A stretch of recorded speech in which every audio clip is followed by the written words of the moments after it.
অভিষেক টেস্টে প্রতিপক্ষ ব্যাটসম্যানদের বুকে কাঁপন তোলা এভেন চ্যাটফিল্ড মাথায় আঘাত পেয়েছিলেন। মৃত্যুর মুখ থেকে ফিরে ক্রিকেট খেলে গেছেন আরও লম্বা সময় ধরে।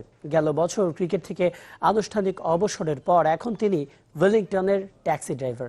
নিউজিল্যান্ডে সেই দুর্ধর্ষ পেসারের গল্প শুনেছেন স্যামুয়েল টিটু।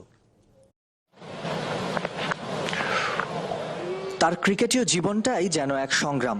1975 সালে ইংল্যান্ডের বিপক্ষে অভিষেক টেস্টে বল মাথায় এসে আঘাত করলে খুলি ফেটে গিয়েছিল এভেন চ্যাটফিল্ডের, থমকে গিয়েছিল হৃদস্পন্দন।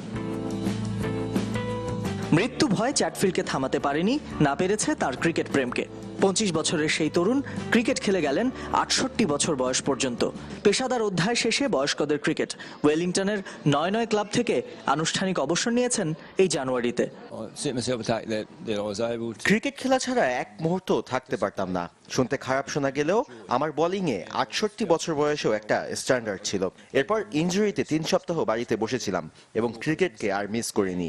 তখন মনে হলো অবসর নেওয়ার এটাই সময়। শুধুই একজন ক্রিকেটার পরিচয়ে খুব অল্প বলা হয় এভেন চ্যাটফিল্ডকে। স্যার রিচার্ড হ্যাডলির সঙ্গে গড়ে তুলেছিলেন ভয়ঙ্কর এক বোলিং জুটি। চ্যাটফিল্ড এক প্রান্তে চাপে রাখতেন, অন্য প্রান্তে উইকেট শিকারে নামতেন হ্যাডলি।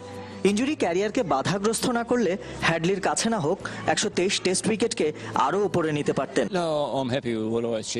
কোনো আক্ষেপ নেই, আমি আমার অর্জনে খুশি। নিউজিল্যান্ডের হয়ে হ্যাডলি, টার্নার, রাইটদের মতো খেলোয়াড়দের সঙ্গে খেলতে পারাটাই গর্বের। আমি আসলে বল করতে পছন্দ করতাম, পরিসংখ্যান নিয়ে মাথা ঘামাতাম না, সবসময় টিমম্যান হিসেবে থাকতে চেয়েছি। জীবনকে যে চোখে দেখেন চ্যাটফিল্ড, তাতেও অবাক হতে হয়।